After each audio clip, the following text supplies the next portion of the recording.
What's up, everybody? Thanks again for stopping by for another edition of March 4th with Mike Bauman. I, of course, am your host, Mike Bauman. Whoever you are, wherever you are listening from, thank you so much for checking out the podcast. If you're a returning listener, I greatly appreciate your continued love and support.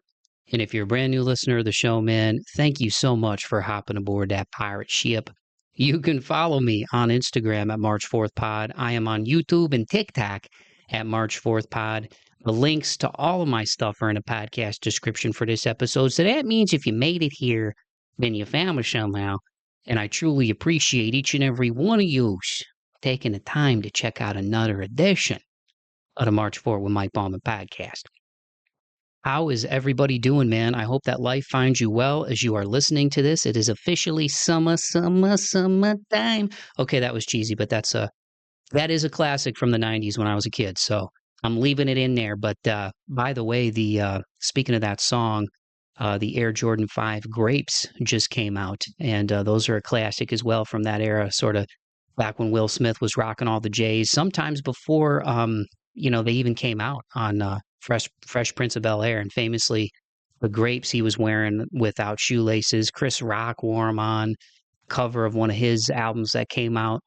Michael Jordan never wore those in a game, actually. It's a little fun fact from the 90s in summer, and just awesome stuff happening. But as I'm recording this too, it's on the eve, the intro and close of this show anyway, is on the eve of Game 7 of the NBA Finals. It's actually the first Game 7 that we're getting in 9 years. The last Game 7 was the famous 2016 Cavs from my home state of Ohio when LeBron and Kyrie and co. lifted the curse. Kyrie hit the game winner, which was preceded by an amazing chase down block from LeBron James and Andre Iguodala. That was crazy. I still remember that. I remember watching it in my living room, like 8 feet from where I am right now. It's crazy, and just going nuts watching that game. And it was just so cool, as even though I'm a Pistons fan, shout out Detroit.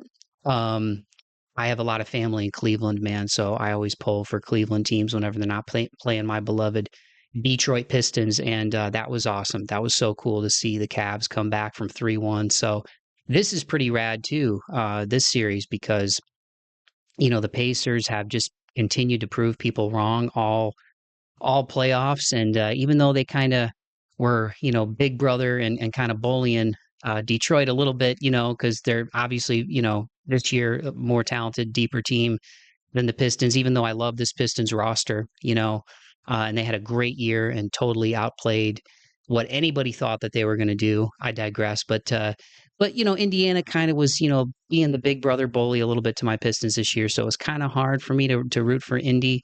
But honestly, I have a lot of respect for Rick Carlisle as a coach. It's kind of hard to imagine. I saw the statistic the other day. He's actually the oldest coach to coach in an NBA Finals. So if he won, he would be the oldest coach to ever win an NBA championship. And it's crazy because you think about guys like Pop, and like Red Auerbach and those guys back in the day for the Celts, and you're just like, wow, I didn't realize Rick was up there. He looks good. Dude looks good, but yeah, shout out to OKC and Indy. I'm a huge hoops nerd. No disrespect, but I don't really care about the average fans that only tune in for the stars. This is amazing basketball. This is one of the most entertaining NBA playoffs that we've had in a long time as a hoops fan. And I think it's really cool that it's two small markets, because it shows that, hey, if you spend your money the right way and you build your team the right way, you can make stuff happen. I mean, obviously, OKC has Shea, and he's the league MVP. I was a year early on him. I actually put a little moolah on him being the league MVP last year. And I believe he finished second in the voting. But this year, man, that whole team, both of these teams are so deep. They just have guys on the bench who can come in and deliver, man. TJ McConnell has been balling. There's so many dudes in this series that are playing really well on both sides. So I think we're going to get a great Game 7. But yeah, so I'm totally geeked out. And then next week is the draft. And actually, the Pistons don't have a pick, I think, in the first round this year because of the moves they made to bolster their roster. So anywho, This isn't an NBA podcast, but I'm really excited about Game 7. And then it'll be followed by sadness because then we're not going to have hoops for a few months. It's just going to be like baseball and golf and racing, and no disrespect to those sports, but I'm not as into them, So I'll just be doing a lot of hiking, a lot of potting, and a lot of podcasting. But speaking of awesome things happening this year and happening this summer, it's been a great year for music, y'all. I'm a huge music nerd, as you know, from listening to this show. There's been awesome records that have come out this year. The new Tremonti record is great. The new Sleep Token is great. Those are probably like my top two right now as far as new music that's come out in 2025. New Memphis is really awesome. A lot of great new music coming out. And this week's guest, we go way back. We go way back, and we both have roots in Northwest Ohio. Those of you who listen to the show will recognize him. Those of you who don't listen to the show will recognize his name from a famous director, but he is none other than Wes Anderson, a guitarist based in Baltimore, Maryland, with roots in Northwest Ohio, good old T-Town, Toledo. He's a very accomplished guitarist, and it's been really, really cool to see all the different collaborations over the years and the singles that he's put out with these collaborators. He's also released YouTube videos talking about the kind of behind the scenes work with these guys. And on May 23rd, Wes dropped his compilation record featuring a lot of those singles called Destination Nowhere. Day that it came out, he dropped two singles the same day. The title track, Destination Nowhere, with King Green of Red Gold Green. And then he also dropped Chillin' on the Couch with Blake G and Madalen Duke. And yeah, man, it turned out awesome. It's a great front to back listen for those of you who have kept up with him over the years. It's awesome. You can listen to it in the car. You can listen to it if you're like me and you're an analyst and you're hammering through spreadsheets at your day job. You can listen to it while you're working out. It's just a really cool vibe, man. I Was Stuck in a Loop is a great one that I believe came out in 2024 with the Kaleidoscope Kid. The Mantra, with Mayday. You've got Kosha Dillz on there, MC Bravado on there, Duke Sims, the DJ Lethal remix of Red Cup Dub he did with Trey from Cherie Amour. If you're not familiar with those guys, they're sick as well, also out of Baltimore. But just an awesome compilation album. And so I wanted to get Wes back on here to talk about putting all of these singles together as a compilation record, doing a double release the same day, which is cool, pretty unique. I don't know anybody else that's done that. And also talk about the new music that he is going to be working on. So without further ado, I'm going to shut my big yapper and give you guys my conversation with my guy, Wes Anderson. Here it is.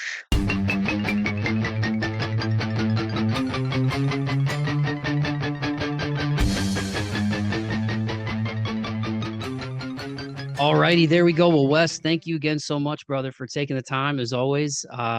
It's been cool. Over the years I feel like we have like our annual checkup.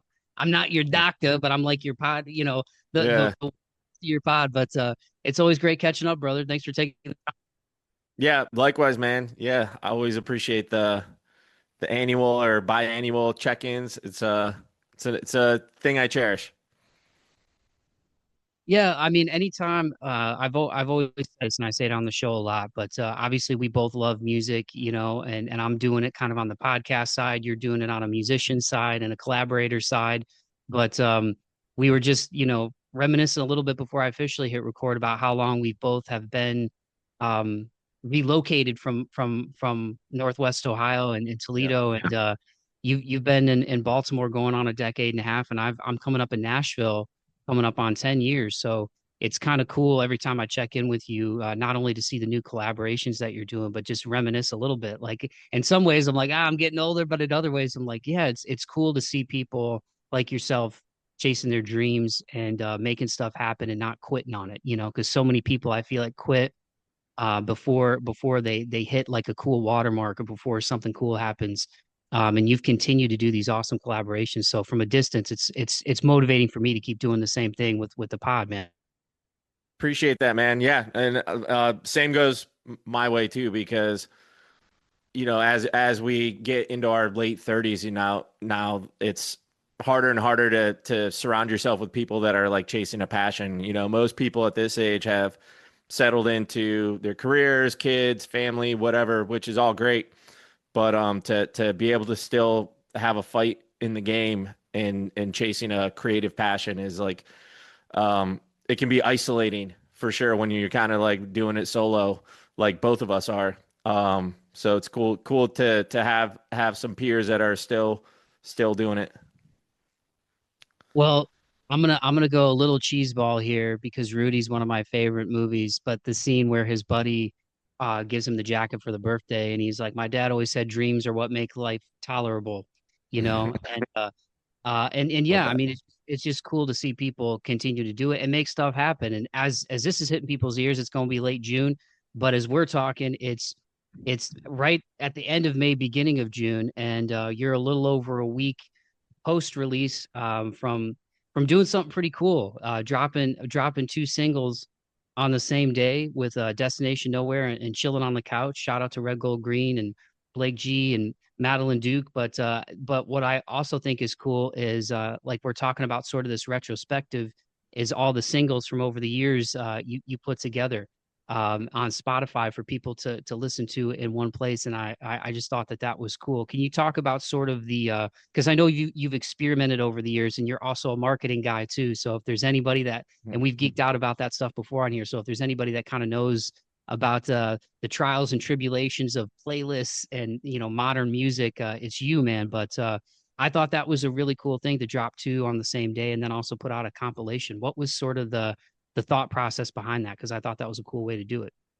For sure. Yeah, the compilation thing was a long time coming. Probably should have done it a while ago, but um, since 2024, I really started ramping up my releases. But prior to that, I was doing like three single drops a year. Now it's like 8 to 9 a year. So with that, I kind of feel like I'm getting into like a catalog territory where I have enough songs to say like I have a catalog. So I wanted to properly present like the chill side of my music. Because like I've kind of like done all of my releases in two silos, like the heavy rock stuff and like the chill hip hop stuff. So I have enough songs in both categories to properly do like a compilation or an album drop. So um I wanted to be mindful too of having like more than just one new song and then call it an album drop, because like that's kind of like a lot of bands do, like the waterfall release strategy it's called, where you like do a couple single releases and then it culminates into a EP or an album drop. um so I feel a little like lame that I only have two new songs, but like I'm not trying to present it as if it's a new album. I'm just saying I dropped two new songs, and then the idea behind it from like a more marketing perspective is that as new people discover me from those two new songs, they can then go to the album and have like seven more to listen to, instead of just having that one single. And then if they want to hear more, it's harder to discover more tunes. So now that I have like this catalog of hip hop and more chill songs that are all in a sort of similar arena, um, the idea is that they'll discover that and find out more of my songs over the years that are in that similar vibe. And then um, a more technical benefit of that too is like you get your streams per listener count up. So like if a new listener listens to Destination Nowhere, loves it, wants to hear more, if I didn't do that album drop, they would probably just have like a one or two stream per listener. But now that they can listen to a whole album worth of songs, that's going to help um, my streams per listener count. And then that also tells the algorithm like, hey, this new release is driving new listeners that are really engaging with this artist beyond just that new release. And then that triggers the algorithm to get more plays on Release Radar, Discover Weekly, Daily Mixes, all those playlists. Interesting, man. And how are you discovering these strategies, dude? Is it like going down social media wormholes? Is it a combination of that and like trial and tribulation from watching how your other releases have performed, or just talking to other artists to be able to discover stuff like that? Because I think this is really good for like people who are new to it, because they might not know about these kind of strategies other than like you said, like that waterfall strategy. Because I feel like that's pretty common now, where Yeah, bands will drop singles leading up to the album release. for sure. Yeah, it's a combo of a lot of things. Like I do follow some like music marketing creators that have like pretty good stuff out there. And just being a music consumer myself and just studying what, or observing like what other bands are doing. And then also, every now and then I just want to like experiment on my own and just kind of like, I never did a two release songs, on a same day, which I don't know too many bands that have done that. It's usually like just like the album drop after the waterfall singles. But so yeah, so that, the double, I'll just call it a double drop. That idea was something I just had on my own just to, see how that would go. And seems to be doing well. I mean, the two songs have been um, the strongest release weeks in some time, probably since last summer with the Taproot drop. But so yeah, it's encouraging to see that I was wondering if it would like one song would cannibalize the other, and that's doesn't seem to be the case. They're both getting their own streams like pretty comparably. And then that's waterfall, and then that's dripping down on the other songs on the album too. And those songs are now getting more streams. Yeah, and the vibes of them are both pretty awesome too. And I also like how you that's one thing I wanted to ask you about because I'm always interested in it is because I'm still the type of dude that when a compilation drops or when a record drops, I like to listen to it front to back. You know what I mean? Like I like to sit down and really digest it. Um and I thought it was cool because even though I've kept up with your singles over the years, I think the last time we talked, it was Drive Down a Different Road, I think was coming out. Okay. Um and I think you were teasing the Taproot collab. Okay. Um Yeah. because they're not too far from where like we grew up, and I remember how like geeked out you were about that, like and Yeah. I was geeked out for you because as much as we love like and especially you the hip hop, like I know you're a big new metal guy Yeah. and all that too, and that was like the era that we grew up in, you know what I'm saying? But yeah, I think it's cool because I was stuck in a loop. I want to say that was close towards the beginning of 2024 when you released Yep. that Yeah. That one, was and the that first was drop of 24 in January. yeah, and that one's got like a really kind of chill, like kind of like uplifting type of vibe. And then right before this, the one that I hit you up about as I was seeing the drops was Bright Morning. I loved as well, but I like how this one starts off with the two new ones, obviously. Drive Down a Different Road and Bright Morning are in the middle, and then you close it out with Red Cup Dub and the Red Cup Dub DJ Lethal remix it. And shout out to Trey from Cherie Amour too. We can get into that too because I just saw it looks like you're back in the studio with him and those guys are sick. But what was it like structuring these as you put out a compilation? What because I feel like it flows well from front to back. Like you said, you're not kind of billing it as an album, it's a compilation, but there's still a vibe to it. Yeah. So definitely wanted to put the brand new ones first because those are the ones that I wanted to get most ears on.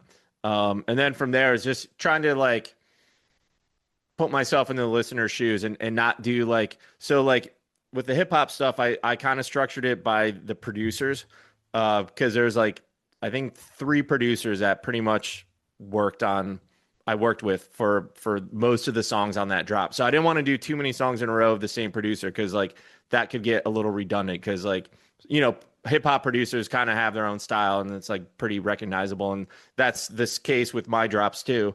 So just kind of like being mindful of the producers and how not having back-to-back songs with the same producers. So that way there's a little it feels a little more dynamic. There's a little more variety in the vibes. And trying to balance it from like the more chill stuff to the more, faster tempo or upbeat stuff. Yeah, it turned out great, man. And I love it too because all of these songs, I mean all your stuff bumps, but like for people, I feel like especially if you want to take a nice road trip, take a nice drive, you and I feel like still look good for age, but we were geeking out a little bit about walking and hiking before this. So Yeah. anybody who's taken a drive to any one of the great national parks or just in their area, like this stuff translates really well to the car, man. And that's one thing I wanted to ask you too. As you know, when songs come out, I don't think people realize the artist has already heard it like 500 times because you've had the initial demo idea, whatever that is, that goes into the song. You work with the producer, and then the production is like a multi-layered process, not just of tracks, but of recording it, getting the right recording, mixing, mastering. But for you, is that kind of a geek out moment when you finally go to either put it in the headphones or listen to it in the car and go, okay, how does this vibe if I'm in the car? How does this vibe like in the ears, just being on my own, like as far as the final product? Um, by the time it's a final product, I usually hate the song or hate. I shouldn't say the word hate, but I usually am like pretty burnt out on listening to it. What is exciting though is when it's at the mixing stage and you get that first mix and you kind of hear everything in context and in kind of like the vision has come together at that point. So that's really exciting for me because then I can know like, all right, this has a banger potential or needs more work or whatever. But like that's really like the most exciting part where it's like because like the way I produce music, it's like very piecemealed, which I wish it wasn't, but that's just the reality.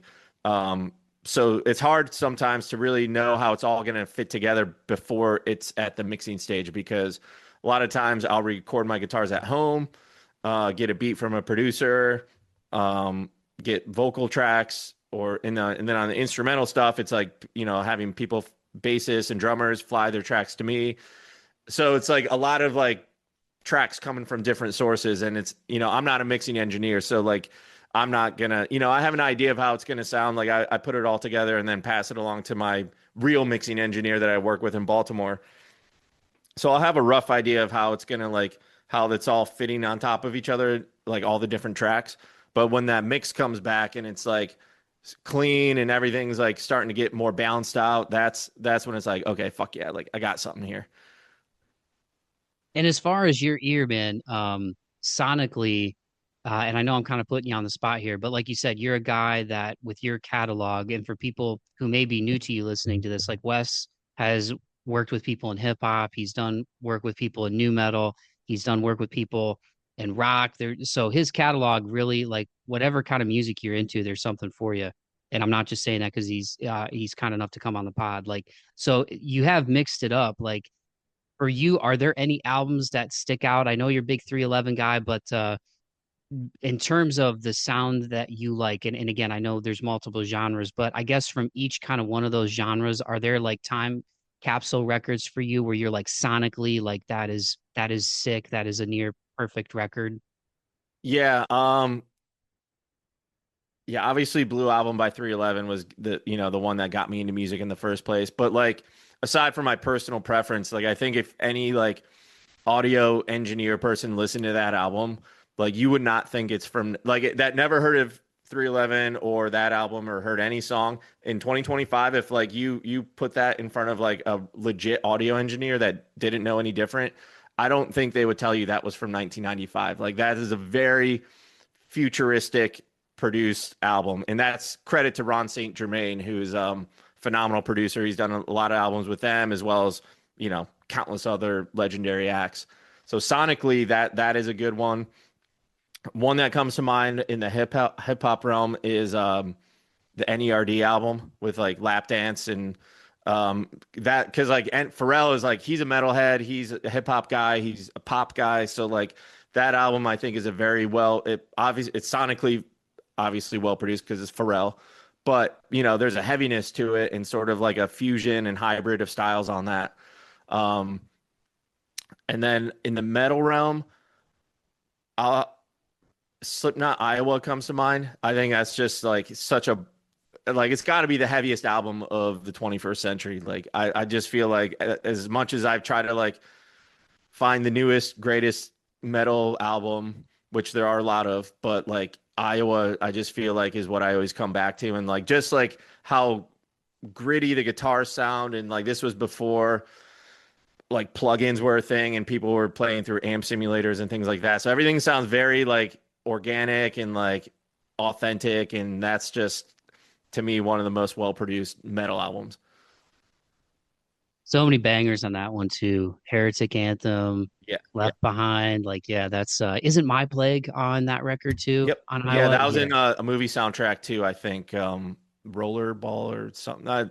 They're in a movie and it's on the soundtrack. It's either My Plague or yeah. There's one. I think it might be My Plague, but I could be off. I remember listening to an interview with Corey Taylor. Um, after the first album, like put them, on the map. Because for that time it was like, oh my God, this is so, and like you said, like heavy stuff had been out at that point. Like Korn was already established in 99. Like I think 99 might have been when Issues came out, I think Follow Yep. the Leader 98. So Korn was already like, what was that? They had self-titled Peachy, Life is Peachy, Follow the Leader, and then Issue. So they were already like 4 records deep, already established. Limp was already ascending. Deftones was multiple records in, and then that record came out from Slipknot, and it was like they just were automatic, like inserted themselves right into that. Like, holy crap, what is happening? And then when Iowa came out, like you said, like that is one of the heaviest albums ever. And I was listening to an interview with Corey Taylor where I think they mailed, I'm paraphrasing the story, but like there was somebody in the music business who said, you guys will never amount to anything like this will never go anywhere. Like you guys, it's not going to happen. And they obviously didn't forget about that guy. And so I think when that record went platinum, they like sent a bouquet of like dead roses to his office. And I think I read that interview or heard about that too.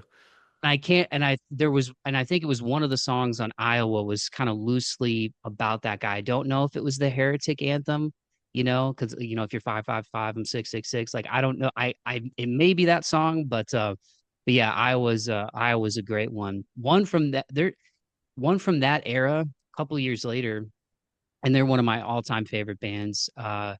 That I tell everybody about because I feel like the newer generation, you know what I mean? They're real plugged into like what's happening now.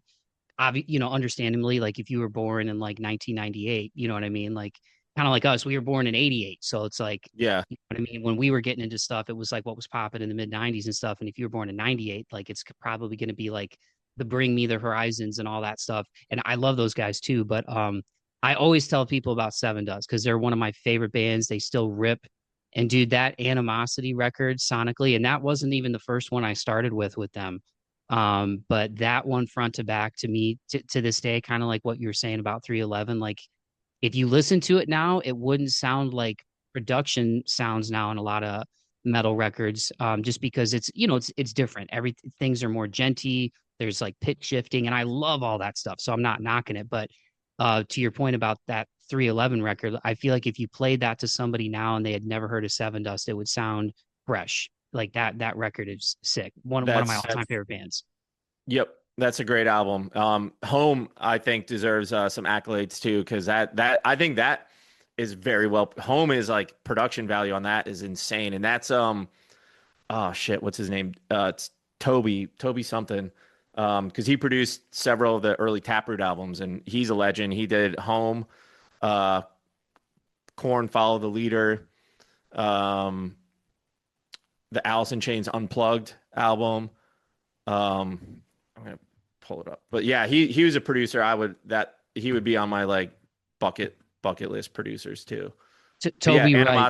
Animosity, and just Seven Dust in general are just legends. Toby Wright. I just pulled it Toby up. Wright. Okay, yeah. Yeah, home was sick too, and that was when, I mean, sadly, since the doc came out, it's sad to know a lot of the awful things that happened at that festival. Obviously, nothing to do with the bands themselves, but Seven Dust was playing Woodstock '99. Oh yeah, I love those videos of that show. Yeah, and LJ's like, "Look at that rainbow, y'all!" Like that Yeah, was look at so, the rainbow. dude, that was so sick. Like, I mean, obviously, I think one of the standout moments from that whole show was when Korn played Blind, and like just Dude, you just see a sea that of crowd shot is just like almost gives me chills every time I see it. It's like, man, like that is like a time capsule because I just like crowds these days just I just feel like aren't like that anymore, except turnstiles. yeah, like yeah. So that's a good segue into that because Woodstock '99, like I was fifth grade going into sixth grade, and MTV didn't have I don't think they had the rights to air the concert itself. I think that was like you could watch it like via pay-per-view. It was still in like the pay-per-view days. But they were doing all the interviews and stuff. So like Carson Daly, like all the MTV VJs were there interviewing the bands and stuff. So you'd get snippets of stuff like that. And I remember seeing that shot and I think Seven Dust played on Sunday because they were playing during the day. I think it was towards the end, and they were still like ripping like. And that record, Home, Denial, like that whole album is like you said is a sick listen. Very visceral, very like to me they're like one of the pioneers of like like percussive with also like having melody in there too, because they're that boom, boom, boom, boom, boom, boom, boom, Yeah. Yep. um, there's a lot of bands who have tipped their cap to them over the years, like Disturbed and Breaking Benjamin. In fact, I think when Disturbed was still playing in Chicago before they broke, they did a demo with Black on it. So I think that's like that quote, your favorite band's favorite band. But yeah, segueing into Turnstile, I'm sure the listeners and especially if they're fans of you are gonna know, but I was seeing those videos pop up on Instagram of that show they did, and it was just like a sea of people in not like a field, but like in a more natural looking area, and it looked absolutely insane. And then I didn't realize until after they're from Baltimore, right? I had no idea, and you were at that show, and I'm like, okay, when I talk to Wes, we have to talk about that show because the intensity at that show seemed to be I mean, obviously not as many people as Woodstock 99, but the intensity of that show seemed like like going to like a house show and people are just going insane, but there was thousands and thousands of people there. Yeah. Turnstock is what people started calling it. But yeah, man, like, I don't think I realized the gravity of what I was witnessing at that moment. Like I knew it was, batshit crazy because like just it was just pure mayhem. And I was on the sidelines with my girlfriend, so had to just sort of see the madness, for a change and not be a part of it, which is probably good because like my buddy Trey from Cherie Amour, we were in the studio the other day. He was at that show too. He said he saw someone taken out on a stretcher, just like out, just totally out cold. And like, there's so many people stage diving that just never got caught. Of like, like it sounds like an awful time. But the pit was wild. The whole city turned out like, and then like the coverage on social media from all the media blogs and TikTok, like it was just insane. Like as if they weren't already on top of the world, that I like cemented that they are like the greatest and biggest band in hard rock like in the world right now. I would feel confident saying that. And yeah, they're from Baltimore. They're like hometown heroes now. They funded the show themselves, raised like $40,000 for the homeless charity. You just can't get better like brand or like PR juice out of that. Not that they did it for that, but like you just can't deny like how great that was just for their whole reputation and just you know social contribution and all that. And you know yeah, that, and like they're just in a league of their own, I feel like, at this point. And yeah, it's a thing to see because I saw them in 2021 in Baltimore for their record release show for Glow On, and that was at like a 800 cap venue. And that shit was wild. I was in the pit for that not the whole time, but most of the time. And that was like a pretty well mannered or like well natured pit. Like it was, I don't think people were out to hurt each other, but the show the other weekend in Baltimore at the park, it just seemed like people were out for violence. And that's kind of a thing with hardcore shows these days. And it's like what the fuck? It's like, how is this like a good time? Like you're literally committing acts of violence for an hour straight. Like it just does not seem like a good time. Yeah, because like the old school code is if somebody falls down in a pit, you pick them up. You know what I mean? Like we're all here together. But yeah, some of these kids doing that slam dance and stuff, man. I waved bye to the pit a long time ago. If it's like a intimate venue, I find a wall. I find leverage where I kind of stand in the back. I'm like tall-ish, like at 6 foot. Like occasionally there'll be somebody taller in front of me, but I'm like I usually have a good view, you know what I mean? So I feel safe in the back or by the wall. And I know there's gonna be some hardcore kids who probably call me a wimp, and that's fine. It's fine. I got old knees. I need to be able to stretch about halfway through the set, stretch the spider legs. But yeah, so where in Baltimore did they play that? Was it just at like a park or something? Because it Yep. was okay.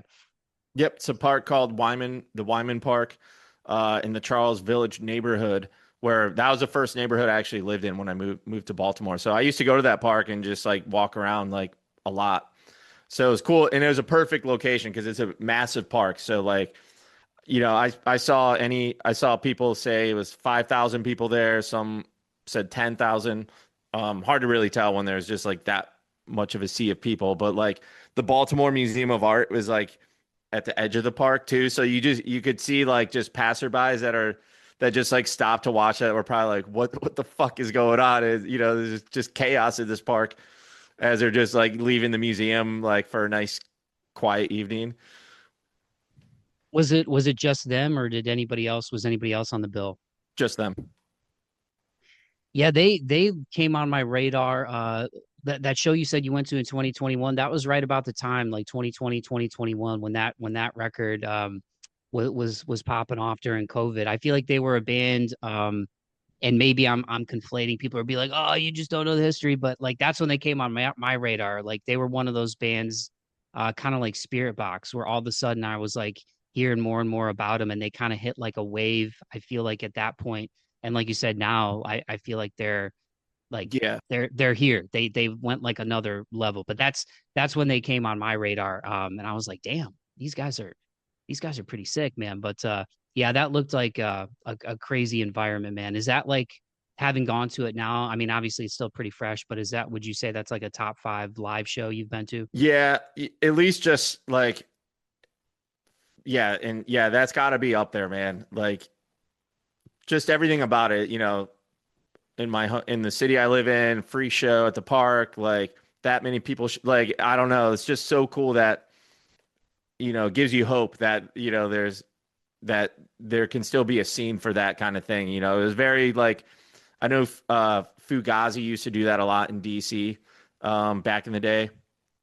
Um, but that's back in the day. So like, to have it today, have that free show at a park happen and just have it blow up, pop off like that was yeah, very memorable. Yeah, some of those stories you hear about like the DC music scene back in the day, I can only imagine like it'd be kind of cool to time travel back to those days when that music scene was I mean, obviously I'm sure there's still like an awesome music scene now, but just the bands that were coming out of that, that had to be pretty insane, man. The East Coast in general has, you know, from like metalcore to like hip hop to hardcore punk, like, you know, alternative bands, like there's something in the water up there in like the East Coast and the Northeast. Like as a metalcore fan, like thinking about bands like Kill Switch and Shadows Fall and like Lamb of God, like God forbid, all those bands. And like I think they were calling it like the new wave of American heavy metal, like after it happened, you know. But yeah, a lot of rich music history in the East Coast and in the Northeast, man. Well, you mentioned Trey. Real quick, we can geek out about him because I saw the stuff on Instagram and the stories and stuff working with him. Shout out to Cherie Amour. I love those guys. I feel like they've got like, I think they kind of build themselves as like new punk, if I'm not mistaken, because they kind of have some like new metal riffs. And his voice and his flows are sick. And obviously, you guys connected on Red Cup Dub like back in the day. I think that was right around COVID times, right? If I'm not mistaken. Yep. I remember having you on when that one was out. But what's your relationship been like with him over the years, man? Because those guys have been making some noise, and yeah, I think it's cool to give him his flowers too. Yeah, yeah. I mean, he's like such a talent and just an awesome guy to hang out with and just vibe with and create music. Um, yeah, it's kind of funny. We bumped into each other just about a year ago at a flea market in my neighborhood in Baltimore. And I was just like, Trey, because I don't think I had seen him since probably Red Cup Dub when we filmed the music video. Um, and I was like, what the fuck? What are you doing here? And we were both just checking out the flea market and I don't think we had plans that day. So I was like, you want to come like smoke a bowl, hang out in my apartment? And he's like, sure. So we just like ended up like in my apartment, like where I am now. And, um, you know, just packed some bowls and like we were just playing each other's new music. Like he was playing me some unreleased Cherie Amour. I was playing him my unreleased stuff that I had in the vault. So that was kind of how we reconnected. And then like I was just like, yeah, I think you'd be good for this song. And then like, a lot of times for the rock songs, it's a much longer process to get like the vocals done. So like, what we just recorded in the studio this week was a long time coming. Um, but having just that random bump and kind of like put him back in the top of my mind for potential vocalists to keep in mind for collabing. Because he can do like soulful melodic singing. He's a really good rapper too. So like that's perfect for my music because like I like to bounce back and forth between those vibes. But yeah, it's cool to see what Cherie Amour is doing. Like they're very much like a hybrid and a fusion band, which I vibe with heavy. And they're good kids. So, I hope they can keep growing and keep doing their thing. Yeah, man, like when you were the one who put them on my radar from that Red Cup Dub song when that came out, that collab that came out, and shout out to the DJ Lethal remix too, because that's sick as well. But thanks again so much for taking the time, man. As we get into like the home stretch here, and then I'll let you go and enjoy the rest of your Saturday. But again, like you've been in Baltimore now for 13 years. And sometimes I think too about my time in Nashville where I go, man, if somebody would have told me, and it's funny you mentioned 95 with like that 311 record. That was like a really good year of my life. Like I remember first grade, I remember going to Chicago the first time. I'm heavy still into basketball and the NBA. I got my bad boy shirt on right now as we're talking. Shout out the Pistons. Yeah, They did. man, their comeback was legendary. Yeah, but I think back to like if somebody would have told me when I was a kid, hey, when you're in your 30s, you're gonna be doing some music stuff for the love of it and you're gonna be living in Nashville. I'd been like, okay, the music stuff I get, but like where's Nashville? I don't even know if I would have known when I was 7, like Nashville, Tennessee, Music City, the history and all that stuff. And I think about you, man, like if somebody would have told you when you were a little dude first getting into guitar and listening to 311, hey Wes, one day you're gonna be living on the East Coast. You're gonna build a life in Baltimore. Like, do you ever kind of pinch yourself and to give Baltimore its flowers? It's a city that kind of again, I don't want to put words in your mouth, but as a guy who's lived there, but we're from Northwest Ohio where it's very blue collar, hardworking town. There is a cool arts and music scene, as you well know, but it's a very like working class and blue collar, and I feel like there's definitely similar sensibilities with Baltimore. But as a guy who's been there as long as you have now, do you ever kind of get tripped out or retrospective thinking about like, hey, the way my life has unfolded is really cool. I ended up somewhere where it probably wouldn't have been, somewhere that I would have imagined even when I was a kid that it would have been in the realm of possibility. And I've built a life here and I'm plugged into the community here in Baltimore. Yeah, definitely still have moments where I'm like how the fuck did I end up here? Like how am I still here? But yeah, it's been a trip for sure. I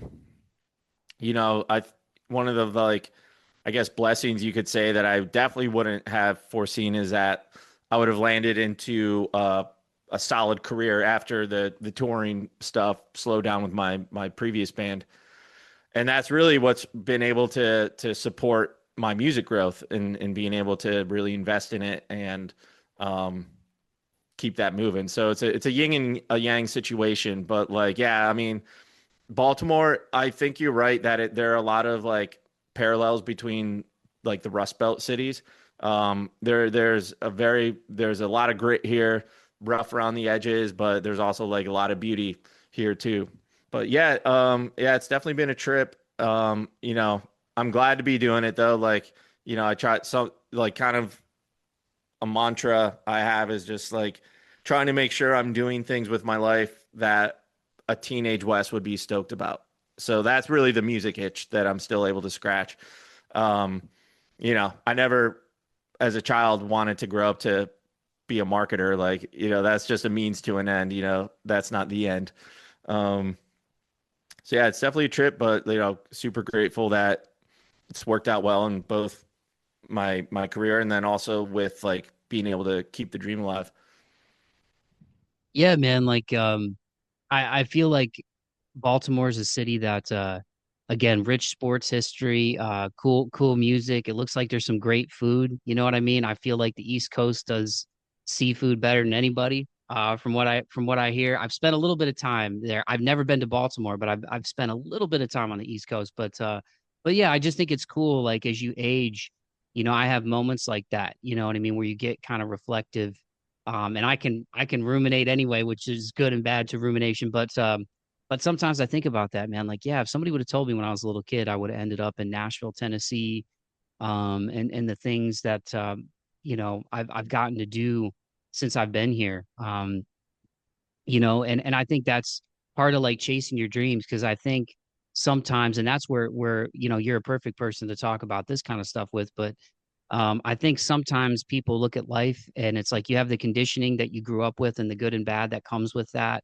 And I think we kind of came from that era of like, hey, you go to school, you go to college, you get your degree, you get a job, you get married, you get the dog, you get hopefully a house with a garage, maybe, you know what I mean?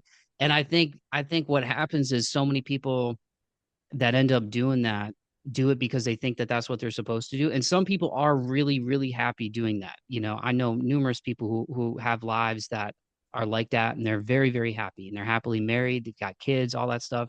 But then there's people too who kind of wake up one day and they're like, what the hell am I doing? You know what I mean? Like that the stuff that I used to do. And sometimes I feel like the universe comes through you in different people, you know what I mean? Where they'll be like, hey, why don't you do that thing anymore? Why don't you and that kind of happened with me with this podcast. I had a couple of friends of like, why aren't you, still kind of trying to do that? You know what I mean?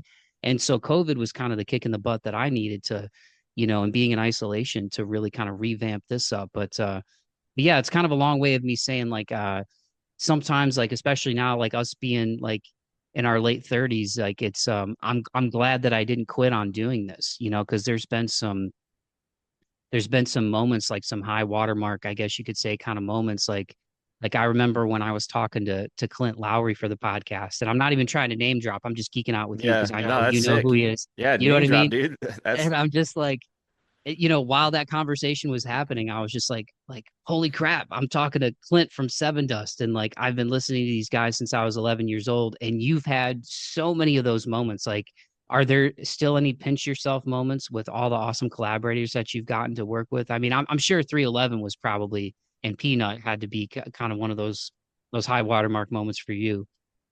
yeah, the 311 rub, that was, that'll probably be the apex of that. But yeah, I mean just present day, I'm doing a song with Jimmy Haha from Jimmy's Chicken Shack. And we've done a couple sessions here at my apartment. So that was definitely um a really cool moment to be like, one of my favorite singers that I grew up listening to of all time is in my apartment and we're writing a song together. Like that's really fucking cool. And I've gotten to know Jimmy just because they're from Annapolis, Maryland. So like I've gotten to know him over the years anyway. So it wasn't like, oh shit, first time meeting, he's in my apartment. So like, I wasn't like, too shocked about it just because we've known each other and like, connected over music throughout the years. But yeah, even so though, like he was playing me demos from Bring Your Own Stereo, which was like their second major label release that, and like hearing the demo versions of like songs that I grew up on, I was like, holy fuck, like this is fucking cool. He has a lot of cool stories too from their career. So yeah, that's a pretty cool thing. That's in the works right now. That is pretty stoked. But yeah, I was thinking the other day because Peanut actually just followed me on Instagram Threads the other day. So I was like, "Oh, what's up, Peanut?" And I was thinking like between that, Jimmy's Chicken Shack, Taproot, Skindred, um, and like the singer of The Urge follows me on Instagram and like likes my posts and stuff. So I try to like, it's whatever. They're just human beings, but it's kind of like a cool place to be where like all the bands and artists that I grew up listening to like fuck with me now, and we're doing music together or following each other on socials, and to just have any level of connection to like these musical people that I grew up and that influenced me greatly and inspired me to do music, that are almost like at a peer level now. That's a pretty cool realization. Yeah, man, and I think your story, and I've probably said this before, but it's a good example of like you worked on your craft for years and years and years and years and years. Had that moment with the dudes at the time in Fiction 20 Down and when you were in Chicago, and then and make this life change to Baltimore. And it's kind of like there's those moments in your life. Like I remember when I first visited Nashville and I came back home, and I felt like the pull to go there, but there was also a lot of fear because it was like all of my close family and my close friends were still in Northwest Ohio, and a lot of them still are to this day in that area. And I remember coming home and like talking to my mom, and I'm like, so how do I do this? Like, do I just go? And she was like, yes, you just go, and I think that everybody has those moments in their life, or people who are like, maybe they're feeling that pull, whether it's with something creative, or they're really good at baking and they're like, and they kind of like the self-deprecating thing, which is good to like not, it's good to be humble, but at the same time, you got to get to a point where like, yeah, I'm good at this. This is something I can do. And it's like sometimes you just gotta like, it's like that old Nike campaign. I mean, they don't need our help. They're doing great, but like just do it. Like you just the worst thing somebody can say is no. And I think your story is a great example of that too. Like, like you said, you had all those awesome moments with the dudes in Fiction 20 Down touring, and then broke off and started doing your own thing, collaborating and reaching out to people. And it's like, hey, the worst thing they can say is no. But if you never try, like those moments never happen. And I think it's better to try and have somebody close the door, and it's like, well, at least I tried to open it, than like be 45 years old going like, what happened to the last 20 years? You know what I mean? And so it's like, I still have those moments with my anxiety where it gets in the way and I overthink things to death. You know what I mean? So like we're all works in progress. So I'm not sitting here trying to act like, I'm killing it. You know what I mean? Like, but Yeah. like just doing this podcast, it's like, I've had some people say no, and that's cool, or people don't follow it back up or whatever. Um, but it's awesome to be in this position where I get to talk to people like at all levels of music, and even people outside of music with their journeys with like, perseverance or mental health music. And I think that's like your stories. That's why I always love talking to you, because it's like you're somebody that just, you had the cojones to just go out and do it. You know what I mean? And I think that's like a good example for people to look at. Like just try it. You know what I mean? And who knows, some really awesome things. Like you said, now people that like you looked up to, like, how many people could say that? Like, yeah, a guy that, a band that I listen to now, he's like in my living room and we're working on stuff. Like, that's freaking sick, man. Yeah, man. Appreciate that. Well, just to put a button on this, dude, and thanks again so much, Wes. It's always great talking with you. Everybody go check out the new singles, man. Go check out the compilation. Um, and I know I've asked you this before, but again, just kind of like we're talking about reminiscing here, going down memory lane a little bit. What advice would you give to somebody out there who's kind of feeling that pull of like, I've got this itch that I need to scratch, but I'm a little scared. I don't know how to do it. I don't know where to start. As a guy who's made this life change that you did years ago, built a life for yourself in Baltimore, and doing all these collaborations, like how did you make that switch to leave, kind of like a safer kind of corporate type of life to doing what you're doing now? Um, I mean, what my mindset was like thinking like that was the right time to go big because I was in like my 20s. I was young enough. I knew that like if everything blew up and was a total disaster, like I could have enough time to rebuild and all that. So I just felt like a pretty, I've always had the itch and the passion and, being in the band that I was in Chicago, like really sort of like ignited that flame and like put, really doused it in gasoline. And then that band was fizzling and then connected with Fiction 20 Down. And like the way we connected too was over social media because I was like always been like a big like networker with bands and artists and stuff like that. So like I was already like had been in contact with them prior just to try to set up like a show swap type of thing, Chicago, East Coast. And then I saw they were looking for a guitarist. So it was like these, dots started lining up and I was like, all right, this is like, this might mean something. And like, this might be my chance to really like take a major swing. But as far as like advice to people that starting out, like, I think like the best way to get to where you want to go is to like find the like smallest easiest step to accomplish and just do that. And then find the next thing and the next thing. And it's like, all right, you want to be a big touring act or, you know, do that. It's like, all right, well, set up a local show, start small, go from there. You know, you want to record with the big guys or whatever, like put out your own song first or, you know, get, you know, your reps in on your own and then you'll be ready to go to the next thing. So it's really just like, you know, even with like fitness, it's like, don't know where to start. I like, well, just start walking. That's like a very easy thing. You know, you start walking a couple miles a day, you probably start feeling better. And then you're gonna be like, all right, now I'm gonna hit the gym. So really just finding like, even if you have to write it down or list it out, just finding that micro commitment or that really small thing that's like super achievable and easy to do, but it kind of like triggers something in your brain that's like, okay, I did that. And you know, then you just build. Hell yeah, man. Well, I think that's a great place to put a button on it. You know, like you said, do it for that little kid in you or that teenager in you. Like, you know, because there's so much stuff out there too about like, oh, you know, do it for the haters. It's like, nah, I mean, haters can motivate you, but you gotta do it for you. You know, if Yeah, you love for to the do love. something, yeah, you got to do it for the love of it, man. Well, Wes, it's always great talking with you, dude. I love talking with you, bro. It's great catching up. It's so wild when I think back about how time flies when I did that story in Toledo Free Press like 13 years ago, the first time I talked to you.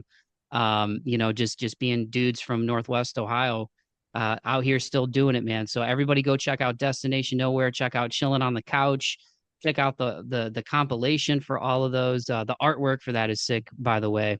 I really like that cube hovering above the water. Like I'm doing a terrible job of describing it, but people when you check it out, it's sick. It's really awesome. But um plug everything you want to plug, man. Like I said, it's gonna be June when this is hitting people's ears. So if you want to tease anything, the links will be in the podcast description, but let them know where they can find you, Wes. Yeah. First of all, thank you so much. Always great to talk as well, and appreciate the support and the friendship over the years. But yeah, so Destination Nowhere is the latest and greatest. That's sort of like a wrap up, a compilation of what I would say my best of the best, like hip hop chill vibes are. And then moving forward for the rest of 25 is going to be more of the rock stuff. So this is out in June. I can say what's coming in July is a joint release with Ballyhoo, which is going to be major because that it's a joint release. So it's Ballyhoo and Wes Anderson. So like Ballyhoo has over 300,000 monthly listeners on Spotify. So like by all means, that should be my biggest drop. And it's actually a cover song of a Level 42 song. Level 42 is an iconic 80s band that I've just grown to love over the years. And we did I'm calling it the beach rock cover because that's sort of the genre that they created for themselves. So it doesn't really sound like the song, the original, that much. It's pretty much like to most people it'll sound like a brand new song. Um, so that's dropping in July, joint release with Ballyhoo, and then following that in August is another joint release with Nathan Aurora from the band Aurora Wave. So that should be another big one. That one's more of like a Sum 41 pop punk throwback vibe. And then after that is the Taproot collab, another one I'm doing with Steven Richards from Taproot in October.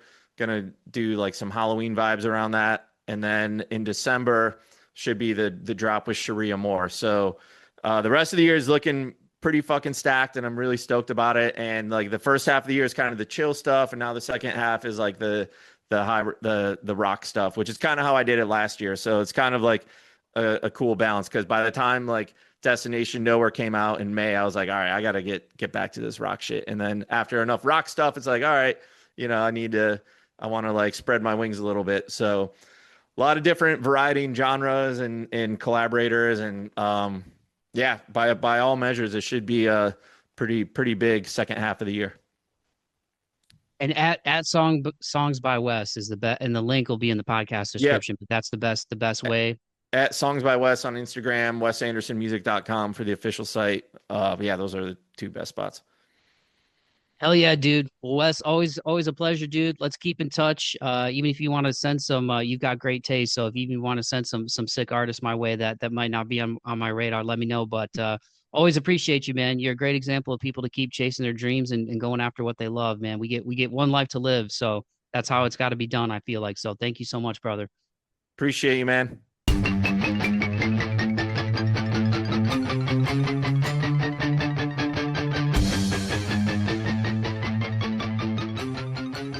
Alrighty, dighty, there you have it. That was my conversation with Wes Anderson. Make sure you go follow him on Instagram at Songs by Wes. His website is wesandersonmusic.com. So just go to the bottom of that podcast description and hit the links. They will be there. And go follow and support my guy, Wes. Whether you like hip hop, whether you like nu metal, whether you like alternative, whether you like a little bit of reggae vibes, this dude has collaborations with all of the above. He's got awesome new music on the way, as you just heard in that conversation. And like I said at the jump, his compilation record, Destination Nowhere, just came out May 23rd. It is available wherever you get your music. So once again, just scroll down to the bottom of that podcast description, folks, and hit those links. Songs by Wes on Instagram. Go follow my dude on there and check out his website, wesandersonmusic.com. I just want to say directly to Wes, thanks again so much, man, for taking the time to come on the podcast. Like, it's really cool that kind of like every year, year and a half, we get a chance to catch up and shoot the breeze. And it's just everything that you're doing is a reminder to me to keep grinding, to keep doing what I'm doing with this show and chase my dreams. And to see the collaborations that you've been able to do over the years, it really is a huge inspiration to anybody out there to just do it. Like we talked about, man, like that old Nike, quote, just do it. It's brilliant marketing because it's true, man. Like you just got to make your moves and make stuff happen. And that's what I think is awesome about the music industry today or creativity in general. Whatever you're doing, whether it's podcasting, whether it's music, the ability to create quality content that sounds pretty decent. You don't have to go to a studio. You don't have to have this big budget. I have a mixing board and a mic with a USB plug-in that I've been using for my podcast now for probably 10 years, and it's hanging in there, every now and again, it gets a little quiet. I got to crank up the gain a little bit. But my point just being that, like, if you really want to do something, you just got to go after it, man. And so many of us, myself included, we can let anxiety get in the way. We can let, imposter syndrome get in the way. And really, man, you just gotta go for it. Whatever it is that you love, whatever it is that you want to do in life, man, just start with one step every single day. I'll never forget my grandma telling me that a few years ago. I think when I was getting ready to move to Nashville and I was kind of scared, about leaving family behind, leaving friends behind. And she was like, honey, change just starts with that first step. That's all you got to do is take that first step. So to anybody listening to this, whether you're confident in yourself, whether you struggle with that, whether you feel like you're kind of stuck or in between, or there's things that you like doing and they seem impossible, dream big, baby, because we get one life to live and all you got to do is take that first step. That's what my man Wes did about a decade and a half ago, and left a nice job and everything behind it, and decided to go for it with music. And he's been able to continue chasing his dreams and do all these awesome collaborations, man. So it's really inspiring to me to keep doing it with this podcast. You don't have to ask permission for anybody now to start. You can just do it, and you don't need a lot of money to do it and have it sound good. So whatever it is that you want to do, whether you like baking, whether you like making music, whether you like making podcasts like myself, just go after it, y'all. We get one life to live, and let's make the most of it. Let's leave good memories behind. Let's leave good content behind, and let's be good to each other. So on that note, I'm going to officially wrap things up by saying thanks again to all of you for listening. Once again, you can follow me on Instagram at March 4th Pod. You can also follow me on YouTube and TikTok at March 4th Pod. And all of the links to my stuff will be in the podcast description as well, including my link tree with contact info and all of that if you want to give me a shout. And if you did like what you heard, I would really appreciate it if you'd be so kind as to leave a rating and review on whatever streaming service you listen to. Like and subscribe to the podcast. All of those things help the show rank higher in the good old-fashioned algorithms, which I have no idea how they work, but I just know the more you interact, like leaving a rating and a review and subscribing to the show, that helps this show get out to more people. And that's what I want. I want to put more people onto my guy, Wes. We all know about Wes Anderson, the director, and he's awesome. But guess what? My guy, Wes Anderson from Northwest Ohio, is awesome too. So if you did enjoy the content that you heard today, I would appreciate it if you wanted to come aboard the pirate ship more often. So if Wes brought you here, Go back, subscribe, listen to the back catalog, man. There's a lot of fun interviews, and we got some fun stuff on deck. So thanks again to Wes. Thanks again to all of you at Songs by Wes, at March 4th Pod. Keep the faith and be kind to one another and be kind to yourselves. Courtesy of Wes, off of his new compilation album, Destination Nowhere. Here is the title track with King Green of Red Gold Green, Destination Nowhere. Peace.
Concept with a brain, body and feeling. I'm green.